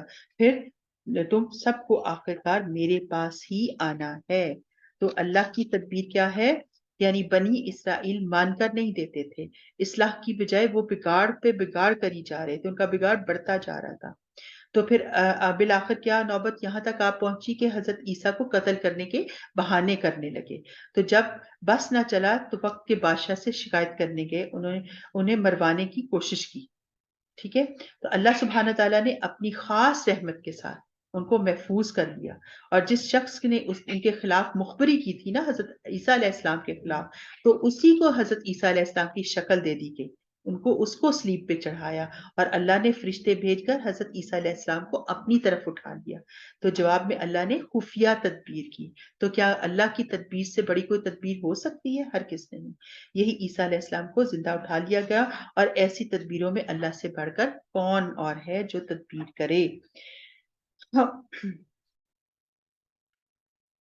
اس وقت میں ان باتوں کا فیصلہ کر دوں گا جن میں تمہارے درمیان اختلاف ہوا. جن لوگوں نے کفر و انکار کی روش اختیار کی ہے انہیں دنیا اور آخرت دونوں میں سخت سزا دوں گا، اور وہ کوئی مددگار نہ پائیں گے. اور جنہوں نے ایمان اور نیک عملی کا رویہ اختیار کیا انہیں اس کے اجر پورے پورے دیے جائیں گے. اور خوب جان لو کہ ظالموں سے اللہ ہرگز محبت نہیں کرتا. اے نبی صلی اللہ علیہ وآلہ وسلم، یہ آیات اور حکمت سے لبریز تذکرے جو ہم تمہیں سنا رہے ہیں، اللہ کے نزدیک عیسیٰ کی مثال آدم کی سی ہے کہ اللہ نے اسے مٹی سے پیدا کیا اور حکم دیا کہ ہو جا، اور وہ ہو گیا. حضرت آدم علیہ السلام کو بھی اللہ نے ایسے ہی پیدا کیا تھا نا، ان کا بھی کوئی ماں باپ نہیں تھا. تو حضرت عیسیٰ علیہ السلام کو بھی اللہ تعالیٰ نے کن فیکون کے معجزے سے پیدا کیا. یہ اصل حقیقت ہے جو تمہارے رب کی طرف سے بتائی جا رہی ہے، اور تم ان لوگوں میں شامل نہ ہو جو اس میں شک کرتے ہیں. یہ علم آ جانے کے بعد اب جو کوئی معاملے میں جھگڑا کرے تو اے نبی صلی اللہ علیہ وآلہ وسلم اس سے کہو آؤ ہم اور تم خود بھی آ جائیں اور اپنے بال بچے کو بھی لے آئیں، اور خدا سے دعا کریں کہ جو جھوٹا ہو اس پہ خدا کی لعنت. اور جو بالکل صحیح واقعات ہیں، اور حقیقت یہ ہے کہ اللہ کے سوا کوئی خدا نہیں، اور وہ اللہ ہی کی ہستی ہے جس کی طاقت سب سے بالا اور جس کی حکمت نظام ہم میں عالم میں کار فرما ہے. بس اگر یہ لوگ اس شرط پر مقابلہ کرنے آئیں منہ موڑیں تو ان کا مفسد ہونا صاف کھل جائے گا، اور اللہ مفسدوں کے حال سے خوب خوب واقف ہے. کہا جاتا ہے کہ نبی صلی اللہ علیہ وآلہ وسلم کے پاس نجران کے عیسائیوں کا ایک وفد آیا. آپ صلی اللہ علیہ وسلم نے ان کے سامنے حضرت عیسیٰ علیہ السلام کی واضح تعلیمات ان کے سامنے رکھی کہ وہ اللہ کے بیٹے نہیں ہیں. ٹھیک ہے، تو وہ پیغمبر ہیں، دین کی تمام باتیں سامنے رکھی، خصوصاً سورت آل عمران کی آیات کی تلاوت کر کے ان کو سنائی، پھر وہ نہیں مانے تو کہا ٹھیک ہے، ہم کیا کرتے ہیں، ہم مباہلہ کر لیتے ہیں کہ تم سچے ہو یا ہم سچے ہیں، جو جھوٹا ہوگا اس پر اللہ کی لعنت ہوگی، تم اپنے بیوی بچے اور جس کو تم چاہے اپنے ساتھ لے آؤ۔ اور جب انہوں نے دیکھا کہ انہوں نے جب مباہلہ کا کہا نا کہ نبی صلی اللہ علیہ وسلم کہ ہم مباہلہ کر لیتے ہیں، آپ اپنے سارے لوگ لے آئیں، تو نبی صلی اللہ علیہ وآلہ وسلم نے کیا کیا کہ آپ حضرت فاطمہ، حضرت حسن حسین رضی اللہ تعالیٰ اور حضرت علی کو ساتھ لے کر آئے۔ تو جب انہوں نے ان لوگوں کو دیکھا تو وہ ڈرنے لگے کہ یہ وہ صورتیں ہم دیکھ رہے ہیں کہ جو مطالبہ کریں تو پہاڑ بھی جو ہے وہ اپنی جگہ سے ہل جائیں، یعنی انہوں نے اگر ہم پر بد دعا ڈال دی تو پھر ہماری خیر نہیں۔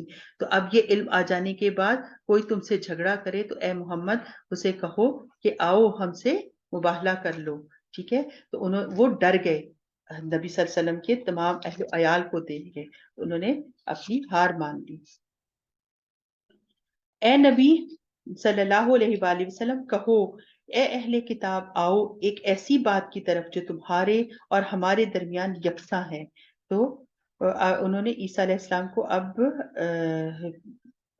اپنا رب بنا رکھا تھا، آگے جو بات آ رہی ہے کہ یہ کہ ہم اللہ کے سوا کسی کی بندگی نہ کریں، اس کے سوا کسی کو شریک نہ ٹھہرائیں، اور ہم میں سے کوئی اللہ کے سوا کسی کو اپنا رب نہ بنا لے۔ اس دعوت کو قبول کرنے سے اگر وہ منہ موڑے تو صاف کہہ دو کہ گواہ رہو ہم تو مسلم ہیں، صرف خدا کی بندگی اور اطاعت کرنے والے ہیں۔ دیکھیں اتنی کھلی سب کچھ ہونے کے باوجود وہ لوگ اللہ کو ماننے پہ اور نبی کو ماننے پر راضی نہیں ہیں، انہوں نے حضرت عیسیٰ علیہ السلام کو رب بنا رکھا تھا، نعوذ باللہ۔ اے اہل کتاب تم ابراہیم کے دین کے بارے میں کیوں جھگڑا کرتے ہو؟ تورات اور انجیل تو ابراہیم علیہ السلام کے بعد ہی نازل ہوئی ہیں، پھر کیا تم اتنی بات بھی نہیں سمجھتے؟ تم لوگ جن چیزوں کا علم رکھتے ہو ان میں تو خوب بحثیں کر چکے، اب ان معاملات میں کیوں بحثیں کرنے چلے ہو جن کا تمہارے پاس کوئی بھی علم نہیں؟ اللہ جانتا ہے تم نہیں جانتے۔ ابراہیم نہ یہودی تھے نہ عیسائی، بلکہ وہ تو کیا تھے، ایک مسلم تھے، ایک یکسو مسلم۔ تو ہمیں بھی کیا ہے، ہمیں بھی کسی فرقے کی طرف اپنے آپ کو منسوب نہیں کرنا کہ ہم یہ ہیں، ہم کیا ہیں، ہم مسلمان ہیں، تو ہم اپنے اللہ پر ایمان لائے، اپنے نبی پر ایمان لائے ہیں۔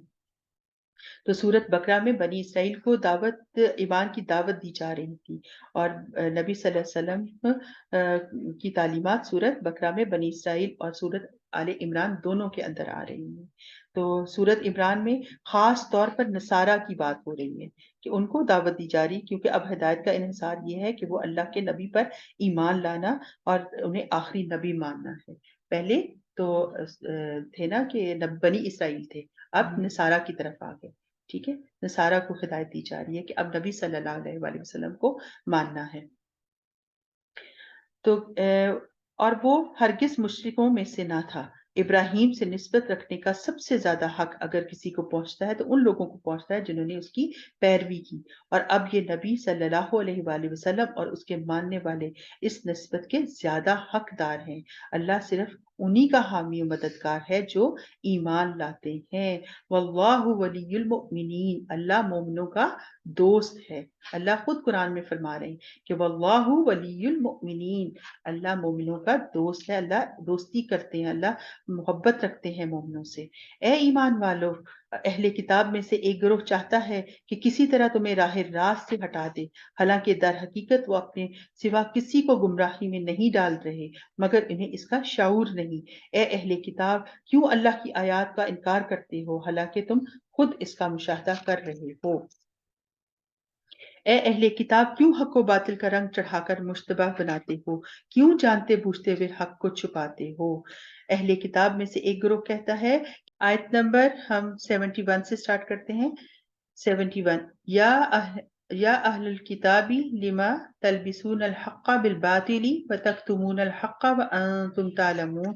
اہل کتاب میں سے ایک گروہ کہتا ہے کہ اس نبی کو ماننے والوں پر جو کچھ نازل ہوا ہے اس پر صبح ایمان لاؤ اور شام کو اس سے انکار کر دو، شاید اس ترکیب سے یہ لوگ اپنے ایمان سے پھر جائیں، نیز یہ لوگ آپس میں کہتے ہیں کہ اپنے مذہب والوں کے سوا کسی کی بات نہ مانو۔ اے نبی صلی اللہ علیہ وآلہ وسلم ان سے کہہ دو کہ اصل میں ہدایت تو اللہ کی ہدایت ہے اور یہ اسی کا دین ہے کہ کسی کو وہ کچھ دے دیا جائے جو کچھ تم کو دیا گیا ہے، یا یہ کہ دوسروں کو تمہارے رب کے حضور پیش کرنے کے لیے تمہارے خلاف کبھی حجت مل جائے۔ تو یہاں پر کیا سکھا رہے ہیں؟ یہاں پر تعصب سکھایا جا رہا ہے۔ تو یہ بھی آج کل بھی دیکھیں کہ ایسے یہی تعصب، یہی فرقہ واریت جو ہے وہ پھیلائی جاتی ہے دین کے معاملے میں۔ تو تعصب کا شکار ہم نے نہیں ہونا ہے۔ یہ ڈے ون سے ہی یہ سب کچھ جو ہے وہ جاری و ساری ہے ہر جگہ پر۔ تو کیا ہے کہ یہ اسی کا دین ہے کہ کسی کو وہی کچھ دیا جائے گا جو کبھی تم کو دیا گیا ہے، یا یہ کہ دوسروں کو تمہارے رب کے حضور پیش کرنے کے لیے تمہارے خلاف کبھی حجت مل جائے۔ اے نبی صلی اللہ علیہ وآلہ وسلم ان سے کہو کہ فضل و شرف اللہ کے اختیار میں ہے، جسے چاہتا ہے وہ عطا فرماتا ہے، وہ وسیع النظر ہے، ٹھیک ہے، واسع علیم۔ پھر اللہ کی آ گئی صفت اس کے اندر، اور یختص برحمتہ من یشاء واللہ ذو الفضل العظیم، کہ وہ سب کچھ جانتا ہے اپنی رحمت کے لیے، جس کو چاہتا ہے مخصوص کر لیتا ہے، اور اس کا فضل جو ہے وہ بہت بڑا ہے۔ تو اپنے لیے دعا کیجئے کہ اے اللہ میں تیرا عظیم فضل مانگتی ہوں، مجھے اپنے فضل سے سب کچھ عطا کر۔ یہ دعا خاص طور پر اس وقت پڑھیے جب کبھی کسی کی خوبی یا بھلائی یا نعمت پر رشک آئے، تو یہ دعا آپ نے پڑھنی ہے، ٹھیک ہے، کہ اللہ تعالیٰ مجھے بھی اپنی رحمت کے ساتھ اپنی عظیم فضل سے نواز دے۔ دل میں اس کے پاس ہے، میرے پاس نہیں، کیوں نہیں، یہ نہیں آنا چاہیے کہ یہ حسد پیدا کرتا ہے، کہ یہ چیز جو ہے وہ حسد پیدا کرتی ہے کہ میرے پاس نہیں ہے، اس کے پاس کیوں ہے۔ اہل کتاب دیکھیں ہمیں اللہ تعالیٰ کیسے چھوٹی چھوٹی عام زندگی میں چھوٹی چھوٹی باتوں کا بھی ہمیں قرآن سے پتا چل رہا ہے کہ ہم نے اپنے رویے کیسے رکھنے ہیں، ہمیں کیسے اپنا معاملہ کرنا ہے۔ اہل کتاب میں کوئی تو ایسا ہے کہ اگر تم اس کے اعتماد پر مال و دولت کا ایک ڈھیر بھی دے دو تو وہ تمہارے مال تمہیں ادا کر دے گا، اور کسی کا حال یہ ہے کہ اگر تم ایک دینار کے معاملے میں بھی اس پر بھروسہ کرو تو وہ ادا نہ کرے گا، الا یہ کہ تم اس کے سر پر سوار ہو جاؤ۔ اس کی اس اخلاقی حالت کا سبب یہ ہے کہ وہ کہتے ہیں امیوں یعنی غیر یہودی لوگوں کے معاملے میں ہم پر کوئی مواخذہ نہیں، اور یہ بات وہ محض جھوٹ گھڑ رہے ہیں، اللہ کی طرف جھوٹ گھڑ کے منسوب کرتے ہیں، حالانکہ انہیں معلوم ہے کہ اللہ نے ایسی کوئی بات نہیں فرمائی، آخر کیوں ان سے باز پرس نہیں ہوگی۔ یعنی اہل کتاب میں مختلف طرح کے لوگ تھے، اور اس سے ہمیں ایک مختلف طرح کی نصیحت ملتی ہے کہ لوگوں کو کسی قبیلے اور خاص کنبے کے نام سے وابستہ نہ کرو، کیونکہ اگر کوئی ایک برائی کسی ایک بندے کے اندر ہے تو وہ سارے قبیلے پر چسپاں ہو جاتی ہے۔ تو کیا ہے کہ جنرلائزیشن نہیں ہونی چاہیے، بلکہ کیا ہے عمومیت اختیار کرنی چاہیے ہمیں، کہ ایک غلطی سب کی غلطی نہیں ہے، وہ ایک بندے کی غلطی ہے۔ تو نصیحت اس سے ہمیں پکڑنی ہے۔ اب ایک جو بھی اپنے عہد کو پورا کرے گا اور برائی سے بچ کر رہے گا وہ اللہ کا محبوب ہے، چاہے اس قبیلے میں کوئی کتنا بھی گناہگار کیوں نہ ہو، لیکن سب تو ایسے نہیں ہے نا۔ تو جو اللہ تعالیٰ فرما رہے ہیں کہ جو برائی سے بچ کے رہے گا وہ میرا محبوب بندہ ہے، کیونکہ پرہیزگار لوگ اللہ کو پسند ہیں۔ تو رہے وہ لوگ جو اللہ کے عہد اور اپنی قسموں کو تھوڑی قیمت پر بیچ ڈالتے ہیں تو ان کے لیے آخرت میں کوئی حصہ نہیں۔ اللہ قیامت کے روز نہ ان سے بات کرے گا، نہ ان کی طرف دیکھے گا، اور نہ انہیں پاک کرے گا، بلکہ ان کے لیے کیا ہے، سخت دردناک سزا ہے۔ تو فضیلت ہمیں کس چیز سے حاصل ہونی ہے؟ وہی بات تقوی سے۔ فضیلت ہمیں کس بات سے حاصل ہونی ہے؟ تقوی سے۔ تو اللہ تعالیٰ اپنے انعام اور فضل اور اکرام تقوی والوں کو ہی عطا کرتے ہیں۔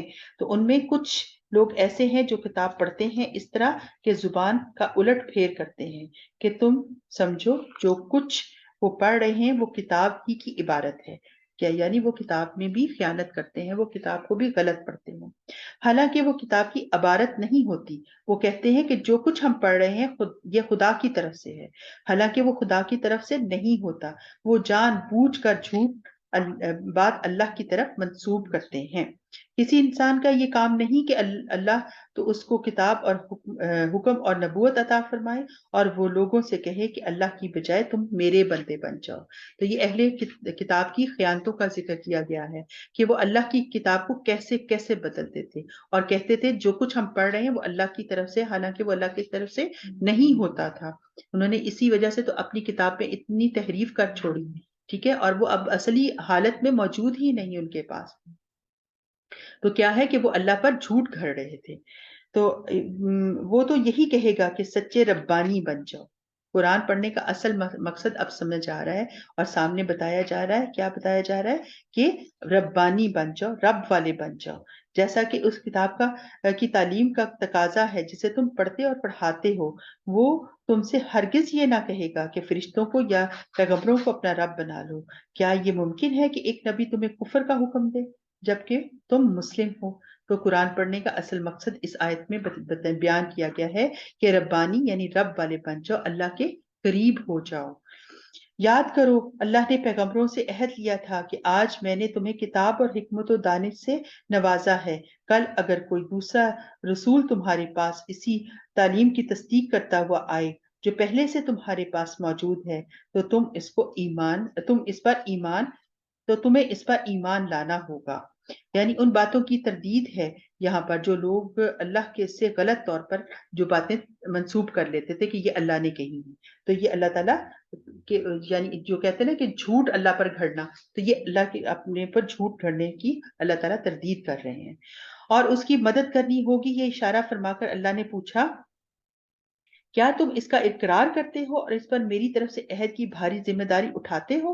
انہوں نے کہا ہاں ہم اقرار کرتے ہیں۔ اللہ نے فرمایا اچھا تو گواہ رہو اور میں بھی تمہارے ساتھ گواہ ہوں، اس کے بعد جو اپنے عہد سے پھر جائے وہی فاسق ہے۔ اب کیا یہ لوگ اللہ کی اطاعت کا طریقہ دین کو چھوڑ کر کوئی اور طریقہ اپنائیں گے؟ حالانکہ آسمان و زمین کی ساری چیزیں چاروں ناچار اللہ ہی کے تابع فرمان ہیں اور اسی کی طرف سب کو پلٹنا ہے۔ اے نبی کہو کہ ہم اللہ کو مانتے ہیں، اس تعلیم کو مانتے ہیں جو ہم پر نازل کی گئی، ان تعلیمات کو بھی مانتے ہیں جو حضرت ابراہیم، حضرت اسماعیل، اسحاق، یعقوب اور اولاد یعقوب علیہ السلام پر نازل ہوئی تھی، اور ان ہدایات پر بھی ایمان رکھتے ہیں جو موسیٰ علیہ السلام اور عیسیٰ علیہ السلام اور دوسرے پیغمبروں کو ان کے رب کی طرف سے دی گئی تھی۔ ہم ان کے درمیان فرق نہیں کرتے اور ہم اللہ کے تابع مسلم ہیں۔ سورۃ بقرہ میں بھی یہی بتایا گیا کہ نبیوں میں فرق نہ کرو، تو یہاں پہ بھی یہی بتایا جا رہا ہے۔ یہاں پر اصل میں اہل کتاب کو متنبہ کیا جا رہا ہے کہ تم نے عہد کو توڑا ہے، محمد صلی اللہ علیہ وآلہ وسلم کی مخالفت کی ہے آپ پر ایمان نہ لا کر، حالانکہ تم اپنے پیغمبروں سے وعدے کر چکے تھے، کیونکہ وہ نبی سے پہلے، نبی آنے کے پہلے وعدے کر چکے تھے کہ ہم ان کو آخری نبی ضرور مانیں گے، ان پر ایمان لائیں گے۔ تو سورۃ بقرہ کے آخر میں بھی ہم نے کیا پڑھا، لا نفرق بین احد من رسلی، یہاں بھی ہمیں یہی سکھایا جا رہا ہے کہ خواہ اللہ نے ان میں بعض کو بعض پر ترجیح دی ہے، لیکن تمہارا کیا کام ہے کہ تمہارا کام نہیں ہے کہ ان میں فرق کرو، کہ تم ان کو کسی کو بڑا کہو اور کسی کو چھوٹا کہو، یہ اللہ کا کام ہے۔ آیت نمبر 85 پہ ہوں۔ اس فرما برداری کے سوا جو شخص کوئی اور طریقہ اختیار کرنا چاہے تو اس کا وہ طریقہ ہرگز قبول نہ کیا جائے گا اور آخرت میں وہ ناکام و نامراد رہے گا۔ کیسے ہو سکتا ہے کہ اللہ ان لوگوں کو ہدایت بخشے جنہوں نے نعمت ایمان پا لینے کے بعد پھر کفر اختیار کیا، حالانکہ وہ خود اس بات پر گواہی دے چکے کہ رسول حق پر ہے اور اس کے پاس روشن نشانیاں بھی آ چکی ہیں۔ اللہ ظالموں کو تو ہدایت نہیں دیا کرتا، ان کے ظلم کا صحیح بدلہ یہی ہے کہ ان پر اللہ اور فرشتے اور تمام انسانوں کی پھٹکار رہے، اسی حالت میں وہ ہمیشہ رہیں گے، نہ ان کی سزا میں تخفیف ہوگی اور نہ انہیں مہلت دی جائے گی۔ البتہ وہ لوگ بچ جائیں گے جو اس کی بات توبہ کر کے اپنے طرز عمل کی اصلاح کر لیں۔ اللہ بخشنے والا اور رحم کرنے والا ہے، غفور الرحیم۔ اور مگر جن لوگوں نے ایمان لانے کے بعد کفر اختیار کیا پھر اپنے کفر میں بڑھتے گئے اور ان کی توبہ ہرگز قبول نہیں ہوگی، ایسے لوگ تو پکے گمراہ ہیں۔ یقین رکھو جن لوگوں نے کفر اختیار کیا اور کفر ہی کی حالت میں جان دی تو ان میں سے کوئی اگر اپنی سزا سے بچانے کے لیے روئے زمین بھر کر بھی سونا فدیے میں لے آئے تو دے دیا جائے تو وہ قبول نہ کیا جائے گا. ایسے لوگوں کے لیے دردناک سزا تیار ہے اور اپنا وہ کوئی بھی مددگار نہیں پائیں گے. تو کیا ہے کہ اس سے کیا پتا چلتا ہے کہ ایمان کا انکار جو ہے وہ کفر کا رویہ اختیار کرنا. اللہ کی بات نہ ماننا قیامت کے دن انسان کے لیے شدید حسرت کا باعث ہے اور وہاں کوئی مال، کوئی عہدہ، کوئی سونا، کوئی کام نہیں آئے گا. حتیٰ کہ پوری زمین سونے سے بھر کے بھی فدیے میں دینا چاہے گا انسان تو جان نہیں چھٹ سکے گی. تو دنیا میں انسان کو کتنا خرچ کرنے کا حکم دیا گیا. کیا کہیں کہا گیا ہے کہ 1 کلو سونا یوز کرو؟ کیا کہیں کہا گیا کہ اس سے زیادہ یا اس سے کم؟ کیا کہا گیا؟ 1 کھجور ہی دے دو صدقے میں.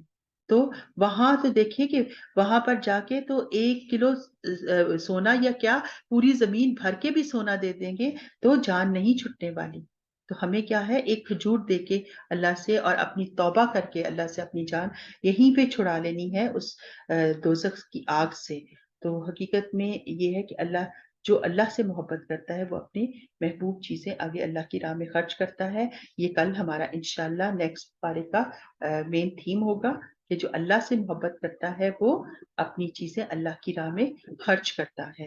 انشاءاللہ کل ہم اپنا 4تھ پارہ شروع کریں گے اور ہاں جی ہم انشاءاللہ یہاں پر آج شکر اللہ تعالیٰ کا کہ ہمارا آج 3 پارہ مکمل ہو گیا. الحمدللہ آپ سب بہنوں کا میرا ساتھ دینے کا بہت شکریہ. جزاک اللہ. آپ نے پورا ٹائم میرے ساتھ گزارا. اللہ تعالیٰ آپ کی اس محنت کو، اللہ تعالیٰ آپ کا بیٹھنا اللہ تعالیٰ قبول کر لیں اور ہم سب کو معاف کر دیں اور ہم سب کو ان فتنوں سے اور ان نافرمانیوں سے بچنے کی توفیق عطا کریں تاکہ ہم اپنے رب کے محبوب بندے بن جائیں جو اللہ تعالیٰ کو پسند ہیں، جو اللہ تعالیٰ بنا حساب کے جن کو پاک کر دے گا. ہم نے ان بندوں میں انشاءاللہ شامل ہونا ہے. دعا کر لیتے ہیں. اللہم صلی علی محمد وعلی آل محمد کما صلیت علی ابراہیم وعلی آل ابراہیم انک حمید مجید.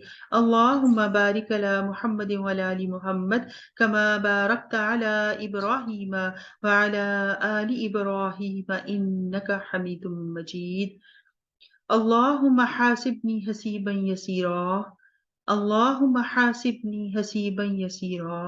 اے اللہ میرا حساب آسان کر دینا. اے اللہ مجھے بے حساب جنت میں داخل کر دینا. اللہم انی اسألک علما نافعا ورزقا طیبا وعملا متقبلا. اے اللہ میں تجھ سے نفع بخش علم، پاکیزہ رزق اور قبول ہونے والے عمل کا سوال کرتی ہوں. اے اللہ ہمیں ان تینوں چیزوں سے اپنی رحمت کے ساتھ پورا ہمیں اس کا اجر دینا اور ہمیں یہ چیزیں عطا کرنا. اللہم انفعنا بما علمتنی وعلمنی وینفعنی وزدنی علما. اے اللہ مجھے فائدہ دے اس کے ساتھ جو تو نے مجھے سکھایا اور مجھے سکھا جو میرے لیے فائدہ مند ہے اور میرے علم میں اضافہ فرما دے.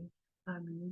اللہم اغفر لی ذنبی ووسع لی فی داری وبارک لی فی رزقی. اے اللہ میرا گناہ بخش دے اور میرے گھر میں وسعت فرما اور میرے رزق میں برکت عطا فرما. اللہم اجعل اوسع رزقک علی عند کبری والسن وانقطاع عمری. اے اللہ مجھ پر میرے بڑھاپے کے قریب اور میری عمر کے خاتمے تک میرا رزق کشادہ فرما دے. آمین.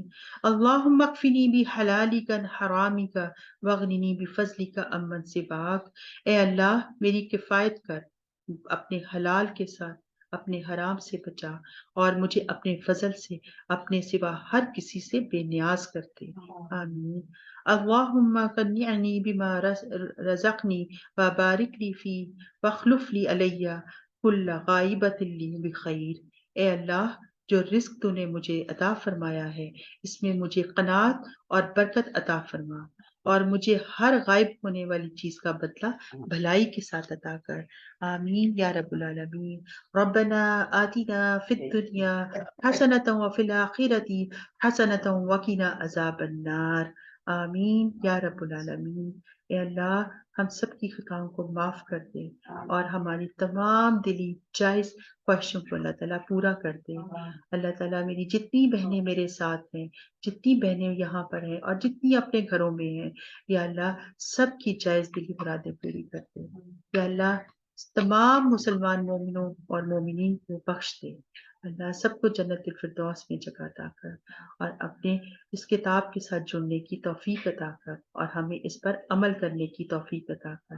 یا اللہ جو بہنیں بے اولاد ہیں ان کو نرینہ اولاد اور طیب اولاد اور حکمت اور علم اور دانائی سے بھری ہوئی اولاد عطا کر، تاکہ اور ان بہنوں کو اپنے بچوں کی تربیت نیک تربیت کرنے کی توفیق عطا کر۔ آمین یا رب العالمین۔ اور یا اللہ جن بہنوں کے ماں باپ دنیا میں ہیں اور جن کے ماں باپ دنیا سے جا چکے ہیں، سب پر اپنی رحمتوں کی بارش کر دے، سب کو ایمان دے دے اور سب کو بخش دے اور ان کی قبروں کو ٹھنڈا رکھنا۔ آمین یا رب العالمین۔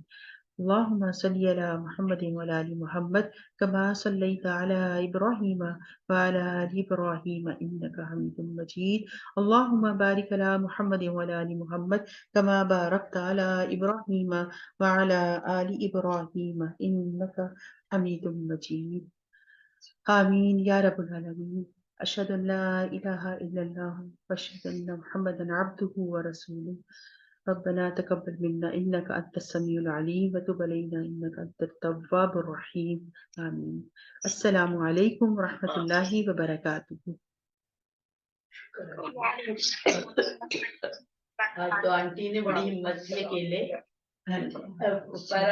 کل ہماری چھٹی ہے انشاءاللہ، کل سنڈے ہے، کل سنڈے ہے اور کل ہم انشاءاللہ ریسٹ کریں گے اور پھر منڈے کو انشاءاللہ بھرپور طریقے سے اللہ تعالیٰ ہمیں ہماری اس مجلس کو قائم و دائم رکھے، اسی طرح سجاتا رہے، ان ستاروں کو اسی طرح یہاں پہ چمکاتا رہے اور فرشتے ہمارے لیے دعائیں کرتے رہیں۔ ہم نے اسی جذبے کے ساتھ انشاءاللہ منڈے والے دن اکٹھے ہونا ہے اور ہمارا 4th پارہ سٹارٹ ہوگا انشاءاللہ۔ ٹھیک ہے جی، السلام علیکم۔ وعلیکم السلام۔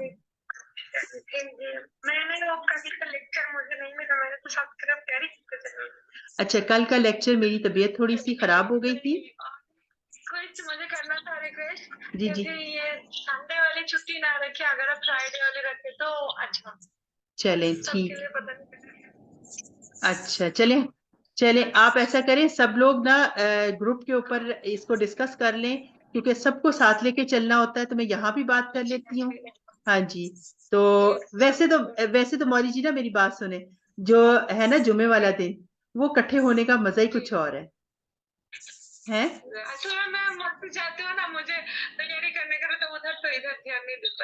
اوہو، تو آپ صبح تیاری کر لینا نا مسجد کی۔ سنیں نا، ہم